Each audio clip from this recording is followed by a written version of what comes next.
Hi guys, welcome back to the continuation of our series on clustering on SRX. Okay, so we've done a lot in the previous videos. We went through the overview of setting up SRX, and we've also built the Eve topology. It's up and running right now, and the two devices are in a cluster, but we had some issues with the two devices actually merging their physical interfaces. We're not seeing the interface from the second devices, so we also deleted the security and we did a reboot. Okay, now because it's virtualized environment, performance is always different and it's a little bit slower when it comes to synchronizing their control planes and actually merging the ports and all of that. So in physical appliances where they have the dedicated processors and resources and everything, it's a lot faster. Okay, but now if I do show interface stars, okay, so you can see now we can see all the interfaces, and of course it was because of virtualization was a little bit slow. So that tells you that all the way down from this to this belong to node 0. Okay, then the port from this all the way to 5 belongs to node 1. Okay, so the ports are up now. Now something else I also want to quickly show you here is so you see by default the EM is 0. Am I clicking? Yeah. Okay, now you can also see the port we're talking about. See the EM0 port that we spoke about. Okay, they automatically get assigned IPs. These IPs are in different subnets.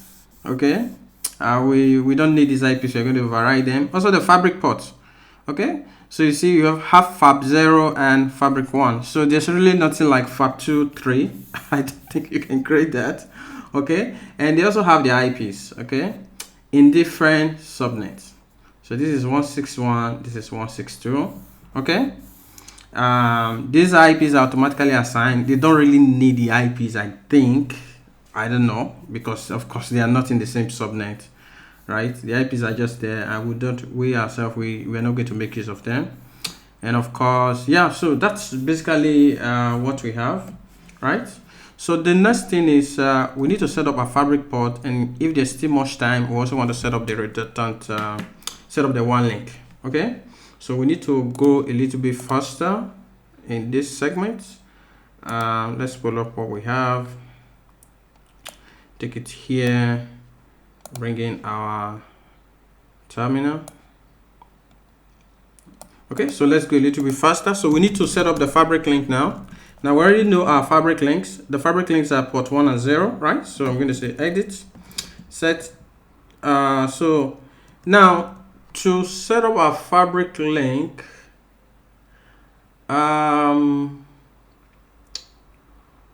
so before we set up our fabric link, let's even assign IPs to the management. Okay, let's fix management. Okay, so remember what we talked about in the beginning. You have management. I need to pick a right pen. We have management. Okay, then you have the fabric link. Okay, and then you have the LAN and then the WAN link. Okay, so let's fix our management so that you should be able to SSH to the device, right? So we need to fix our management, then we'll fix our fabric link in this section. Okay, and then when we are doing this, still enough time, we can continue with the others. Okay, so let's do that.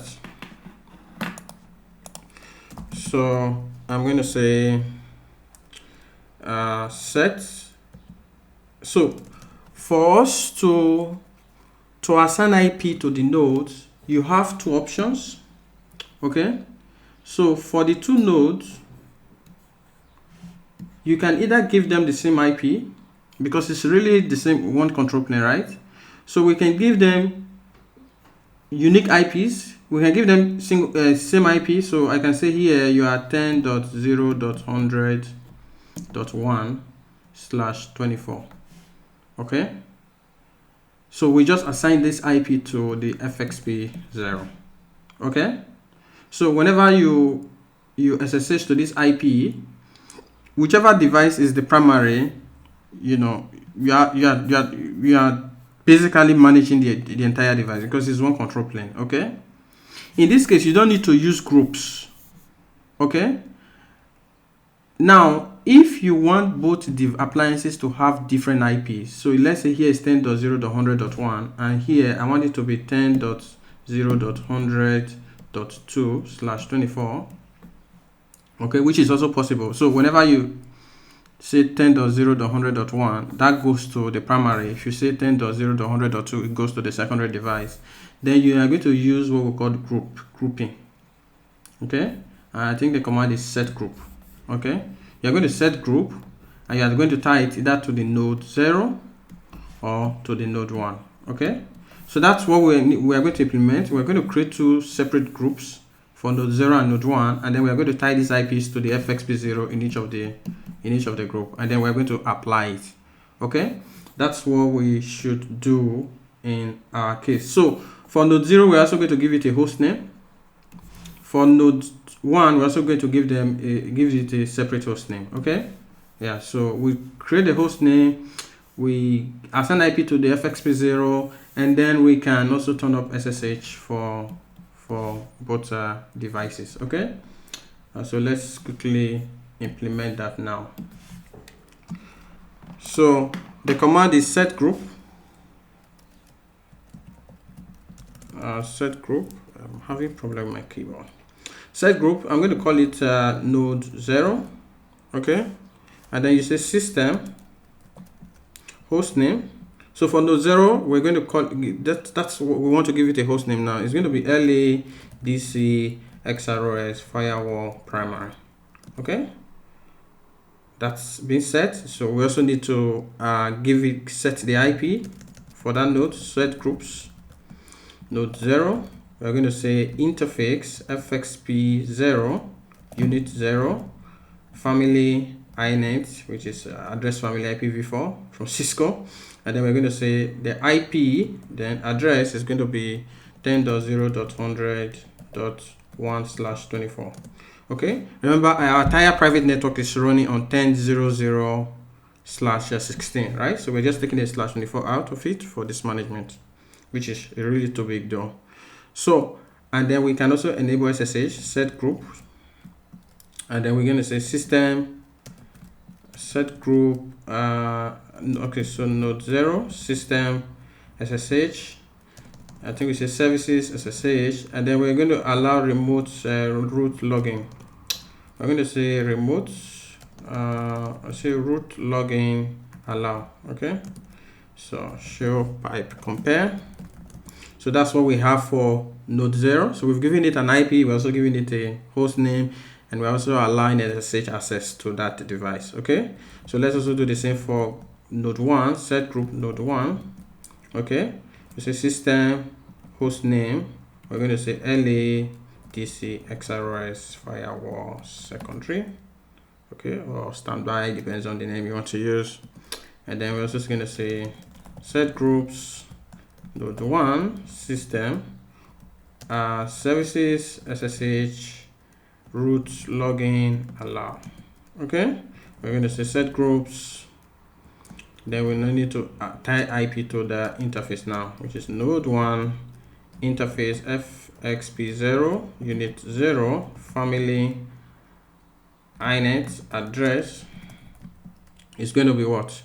10.0.100.2/24. Okay, and then we hit enter. All right, so say show pipe compare. So we're going to have two groups now for node 0 and node 1. Okay, now we need to, this configuration is for two separate devices, so we need to tell the XRS to apply this config to each of the nodes based on the node name. Remember, the node are node 0 and node 1. Okay, so for node 0, the configuration at the top will be applied. For node 1, so the command is set apply group. It's like a regular expression or something. Okay, to say I'm going to use curly bracket and I'm going to say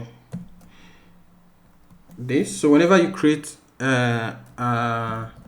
groups, you need to apply this command. Okay, and then hit enter, and then you're going to hit right?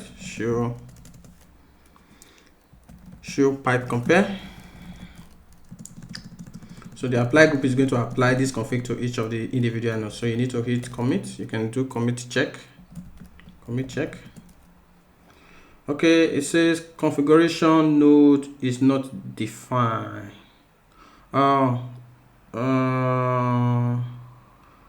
Let's look at the configuration. Show pipe compare.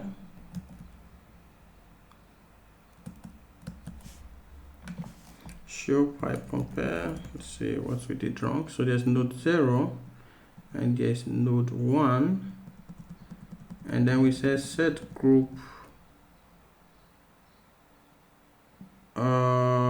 Oh, sorry, it's wrong. So it's actually set apply groups.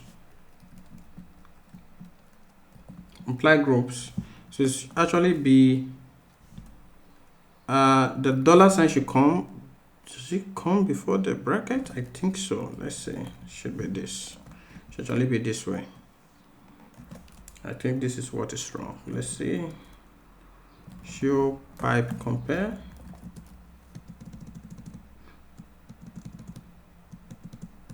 Yeah. So we need to delete one of it. So delete apply. I'm not sitting properly on my laptop, so apply groups, right, which is this. So we need to take this out. So this is wrong.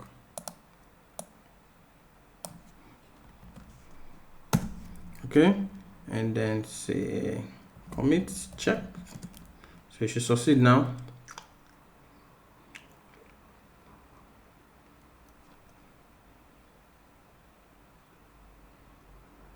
Yeah, so we can hit commit and quit.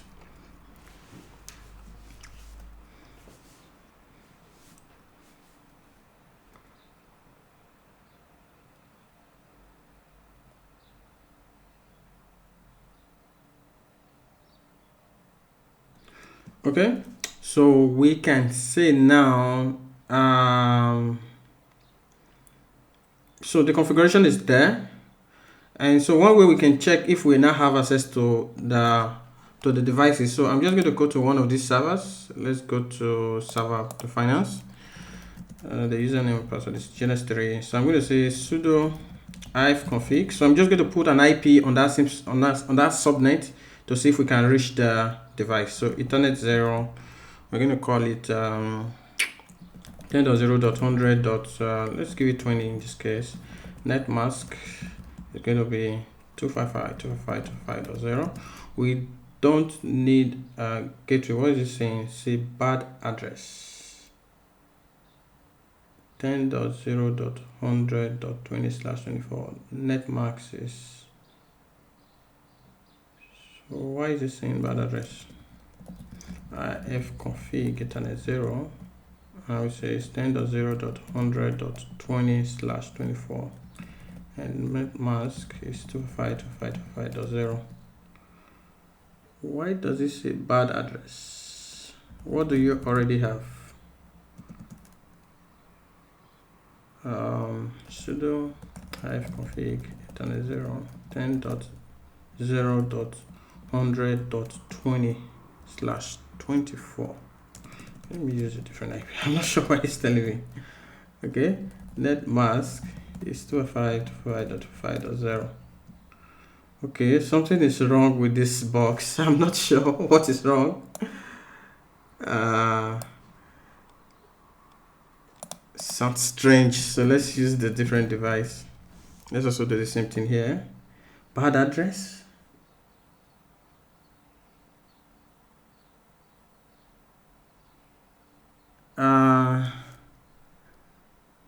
It's really weird. Show route.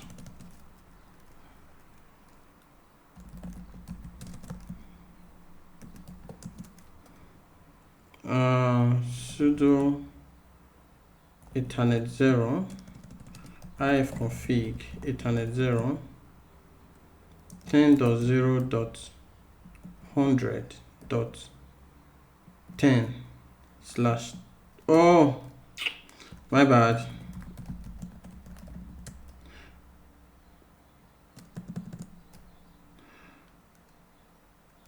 So the IP is actually ifconfig Ethernet 0. Okay, so I'm just going to go back again. So sudo ifconfig Ethernet 0. So the IP is 10.0.100.20, right? Then the net mask is 2. The sudo route at default gateway is 10.0.100.254. Okay, so we should be able to ping it now. That .0.100.254. I mean, .1 is the gateway, so it's reachable.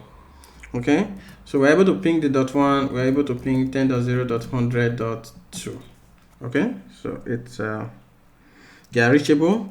I don't think I can SSH here. SSH is not supported. So if you're using a different device, you should be able to SSH to both of them. One way we can try it is we can go to the switch admin, and then let's set the host name here as well. Host name is LADC ARS switch. Okay, and then we can say so interface VLAN 1 interface VLAN 1 IP address is 10.0.100. Let's say .10. I think it allows /24. Okay, so we should be able to ping 10.0.100.1. Yep. So you should be able to SSH root at 10.0.100.1. Let's see. It says host name. Let's see. SSH. Is it minus? I know Cisco use -L, and we say root. Let's say this .100.1. Yeah. Yeah, so it's taking it. So we know the password is yeah, we know our password. Yeah, so SSH is working. Now let's also check, can we SSH the second device? Yeah, Cisco 123. Okay, so fixed, right? So we have access to both the primary and the secondary device. Okay, so the next thing is we need to fix the fabric link. So let's quickly go back now to the fabric link. So if you say show chassis cluster status, and we also say interfaces, you see the fabric link is still down, so we need to fix that now. So I'm going to say edit. So set interface FAB0, that's what it's called. It's already on the interface. And then we're going to say unit fabric options. Okay, member interface, and we're going to say it's going to be G/0/0/1 and 2. Okay, and then we also need to set for the fab1,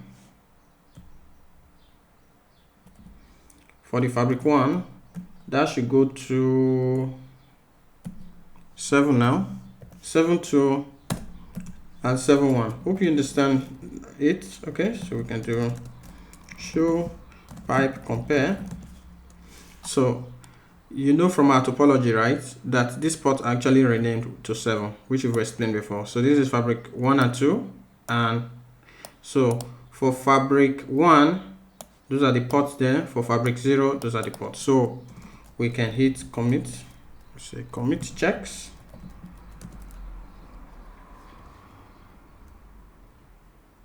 Then we can hit commit. Okay, so if everything works fine, the fabric link should come up now.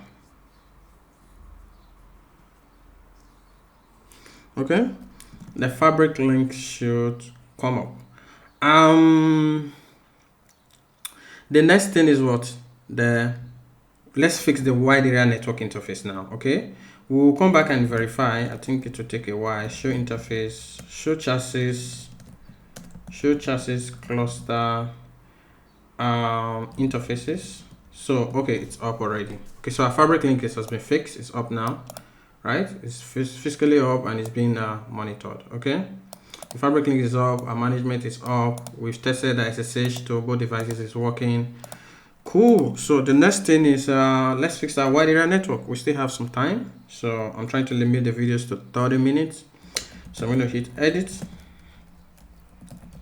So we need to create our redundancy group and create the RETH interfaces. Okay, so we need to say set chassis cluster redundancy group, right? So we already have redundancy group 0. So let's see. This is what I was trying to refresh to before when I said 66, but it's actually 65 here. Right, so you can create 0 to 63 redundancy group. Okay, so that automatically makes it a 64 redundancy group. Okay, so in our own case, we're just going to create redundancy group 1 and 2. Okay, but we only make use of 1, at least for this video, and maybe future we can look at. Okay,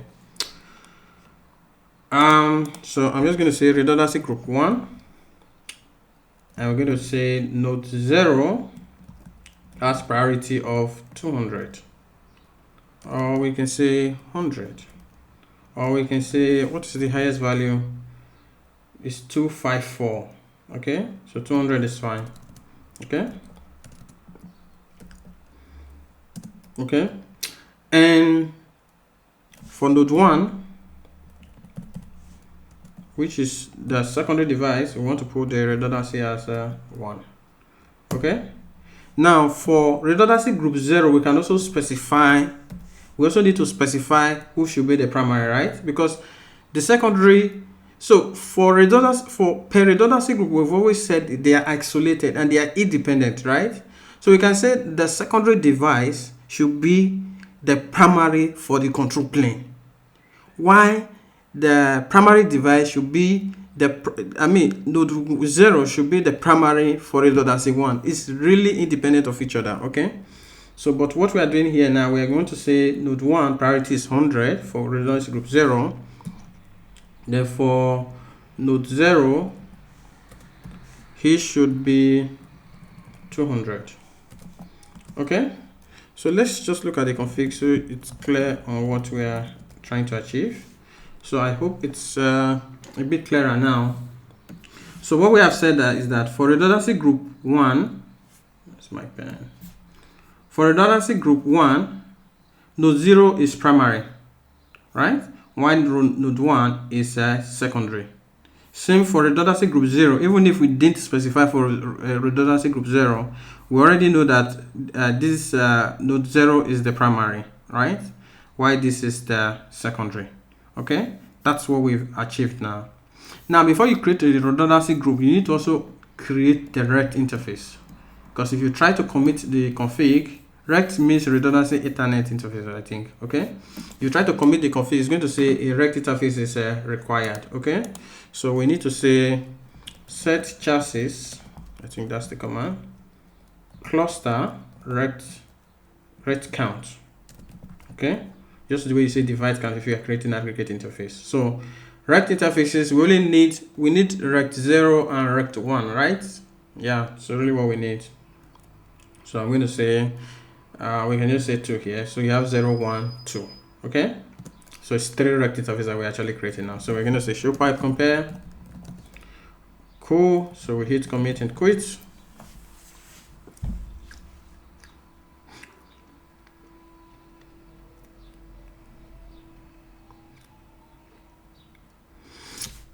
Perfect. So the next thing we need to do is let's tie. So we now have our RETH interface. Let's also say show interface stars. Let's see what we have. So we have our fabric links, as you can see from here. So these are fabric link on the primary device. This is the fabric link for the secondary device. All right. I think this AE stands for aggregate Ethernet. Really, I'm not sure what this AE is. Maybe that's what aggregate internet. Okay. So these IPs are still here, but okay, we didn't change these IPs. So let's keep scrolling down and see what we. So let's see. Yeah. So FXP0. So the IP is here, This applies to only the primary. So the secondary has its own IP, right? And what else? Is there anything else we need to see now? Okay. So what we need to do now, I was thinking I'm going to say yes. So I was trying to look for the RETH interface. So we have our RETH interfaces that we just created. We created 0. I thought we created, so we ought to have, so if you say 2, it means 0 and 1. That's 2. If I say 3, it will be 0, 1, and 2.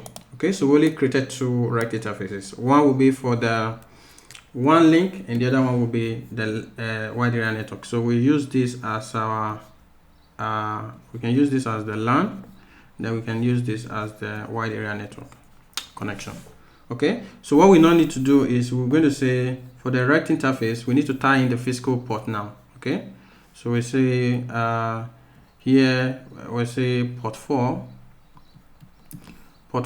and port 7/0/0/4. Okay, we'll tell it to RETH 0, and then for the one link we know we are using GE, so we're going to say GE 0/0/3 and GE 7/0/3. So we're going to tie it to for the one link. Okay, and then we're going to tie IP to the RETH interfaces. The IP actually goes to this RETH interface. This port is like it's like LCP, right?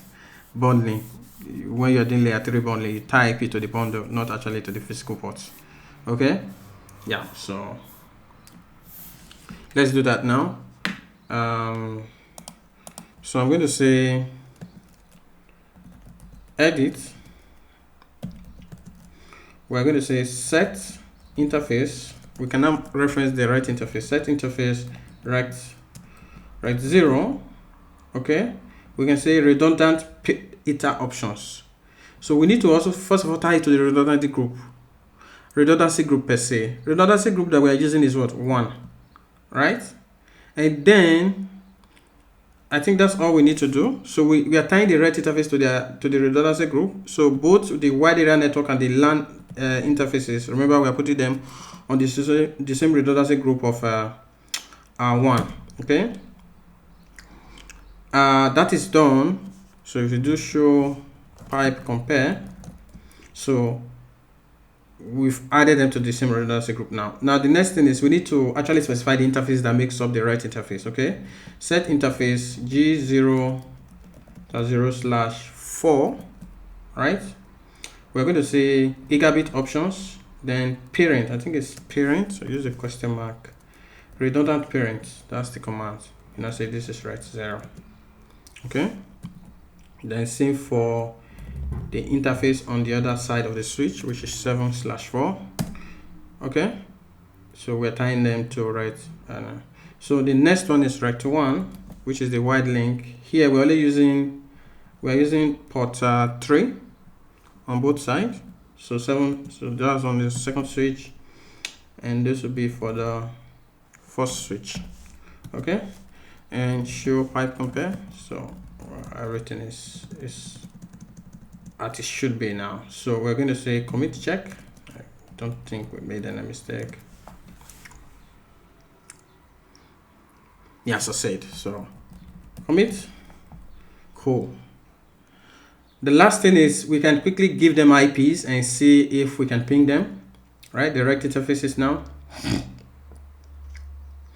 So let's even verify. So I say show interface, not show interface, show chassis cluster interfaces. You will not see that, yeah, the RETH interfaces are now there in the cluster. Okay, it doesn't show you the physical ports that are part of them, but I feel if you do show interface task, we should be able to see them here. No, it still doesn't show us the member of the RETH interface, or perhaps it's still coming up, or by the time we give them IPs, I don't know. So let's even give them IPs. Okay, so I'm going to say set interface RETH 1, that's the public interface. The IP is 192.168.1.30. So I'm going to say unit 0 family IPv4 and then address is going to be 192.168.1.30. So you need to specify the subnet mask, otherwise it's going to be a /32. Let's delete the second one. So Control A also work for Juniper, so go to the first line, and so let's also set for the second interface, which is set interface rect 0, unit is 0, family inet, address is going to be 10.0.0.254. okay, oh, same mistake. Let's delete. Okay, so show pipe compare.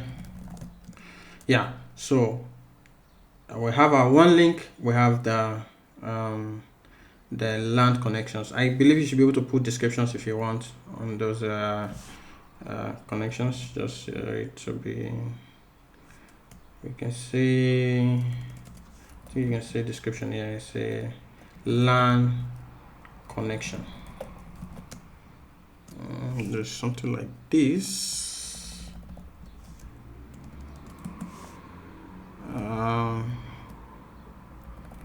I'm wasting time. I say connection to LAN. You can't. Let's just say LAN connection then. LAN connection. So it doesn't allow you to go too far. LAN connection. Okay, you can't even space it, so we need to use this LAN connection. Okay, and then for RETH 1, you can say this is our one connection. Okay, show pipe compare. It doesn't even show up here. It should have shown, I'm not sure. Maybe it doesn't allow it, I don't know. So let's just hit comment.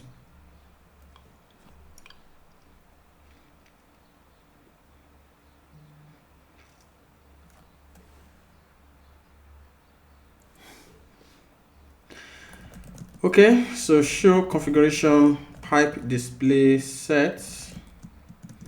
We should have, it's getting long now, right? So we have our so we have the RETH interfaces IP is configured, okay, and then the redundancy groups have been created. We've created the RETH interfaces as well. We've tied them to the redundancy groups, and we have also defined our interfaces, right, which is here. So this goes to RETH. So we have RETH 0 and RETH 1. Okay, so all the configs are there. If you do show route, they should also be there. Yeah, so this is for RETH 0 and this is for RETH 1. Okay, this is for RETH 1. Yeah, this is the local IP. Okay, we will not be able to ping because of course we need to create our zones and policies and all of that. I think we should do that in the next section. Okay, we'll do that in the next section. So the next thing is to create our zones, put the interface into their respective zones, and then we create our policies that determines if traffic is allowed between two zones, you know, just normal stuff you do on Juniper devices for SRX. And then when we are done with that, then we test. Maybe I enable network address translation, and then we see if we can reach the internet from these internet servers. Okay, so see you in the next section. Thank you. If you like this video, please subscribe and share so that when I make other videos, you get notifications for them. Thank you. Bye.